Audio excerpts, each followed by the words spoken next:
Hi friends, இது என்னோட Molly. பாருங்கள் எவ்வளோ குட்டி வருது பாருங்கள். ஒரு குட்டி போட்டுருக்கு. அதுக்கப்புறம் இது செகண்ட் பேட்ச்னு நினைக்கிறேன். ஃபஸ்ட் பேட்ச் குட்டி போட்டு இதோ ஓடு பார்த்தீங்களா, இல்லை ஃபஸ்ட்டு பேட்ச்சு.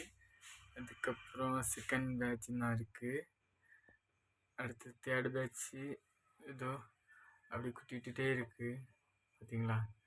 என்னோடய மோலி ஃபிஷ் அடுத்து குட்டி போடுறதுக்கு ரெடியாக இருக்குன்னு நினைக்கிறேன்.